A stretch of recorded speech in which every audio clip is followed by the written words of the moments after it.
Boss Malayalam season 7 live അപ്ഡേറ്റിലേക്കാണ് പോകുന്നത്. ലൈവിൽ ഇന്ന് ജിസയിലും ഷാനവാസും തമ്മിൽ അനുമോളെക്കുറിച്ച് കുറച്ച് കാര്യങ്ങൾ പറയുന്നുണ്ടായിരുന്നു. അതായത് ഷാനവാസ് ജിസേലിനോട് അനുമോളെക്കുറിച്ച് പറയുകയാണ്. അനുമോൾക്ക് നന്ദിയില്ല, അനുമോൾ എന്നെ ചതിച്ചു. എനിക്ക് ഇതിനു മുൻപും അനുമോളെ ഇവിടെ വരുന്നതിന് മുൻപ് തന്നെ അറിയാം.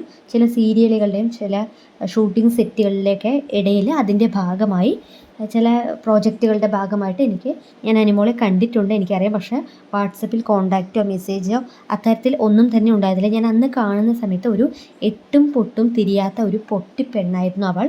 നേരെ വണ്ണം അഭിനയിക്കാൻ പോലും അറിയാത്ത, എന്തു പറഞ്ഞാലും ആ നിമിഷം തന്നെ കരയുന്ന. ഈ സീസണിൽ ആദ്യം തന്നെ വന്ന സമയത്ത് അനുമോൾ എങ്ങനെയായിരുന്നു ആ ഒരു രീതിയിലായിരുന്നു അനുമോൾ ഉണ്ടായിരുന്നത്. പിന്നീടും 2-3 പ്രോജക്റ്റിൻ്റെ ഭാഗമായിട്ട് ഞങ്ങൾ കണ്ടു.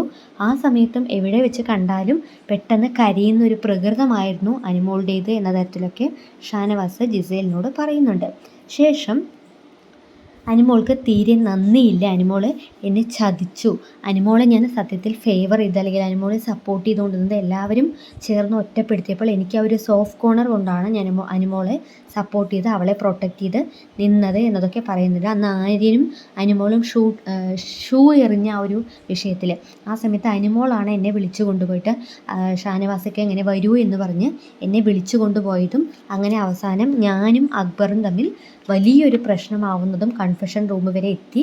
ബിഗ് ബോസ് എന്നെ അത്രത്തോളം വഴക്ക് പറഞ്ഞതും നാണം കെട്ട് ഞാൻ തല ഇരുന്നതും അത്രത്തോളം കേൾക്കേണ്ടി വന്നതും എല്ലാം ഈ പറഞ്ഞ അനുമോള് കാരണമാണ്. എന്നിട്ടും ഞാൻ കൺഫെഷൻ റൂമിൽ നിന്നും വന്നതിന് ശേഷം എന്നോടൊരു സോറി പറയാനോ ഒരു മാപ്പ് പറയാനോ ക്ഷമാപണം നടത്താനോ ഒന്നിനും തന്നെ അനുമോള് വന്നിട്ടുണ്ടായിരുന്നില്ല. ഷാനവാസിക്ക, ഞാൻ കാരണമല്ല നിങ്ങൾക്കിങ്ങനെ സംഭവിച്ചത് എന്ന് പറഞ്ഞുകൊണ്ട് ഒരു ആശ്വാസ വാക്ക് പറയാൻ പോലും അനുമോള് വന്നില്ല. അവൾ തീരെ നന്ദിയില്ലാത്ത ഒരു വ്യക്തിയാണ്.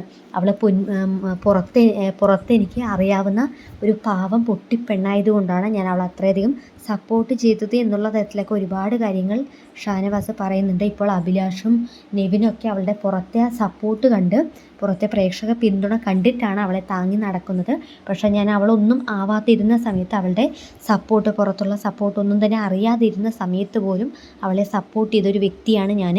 എന്നിട്ട് പോലും അവൾ അതിൻ്റെ 1% പോലും നന്ദി കാണിച്ചില്ല. നന്ദികേട് മാത്രമേ കാണിച്ചിട്ടുള്ളൂ. ഇനി അവൾക്ക് എത്ര പുറത്ത് സപ്പോർട്ട് ഉണ്ട് എന്ന് പറഞ്ഞാലും ഞാൻ ഒരു കാരണവശാലും അവളെ സപ്പോർട്ട് ചെയ്യാൻ പോകുന്നില്ല എന്ന് പറഞ്ഞുകൊണ്ട് ജിസേലിനോട് അനുമോളെക്കുറിച്ച് പറയുകയാണ്.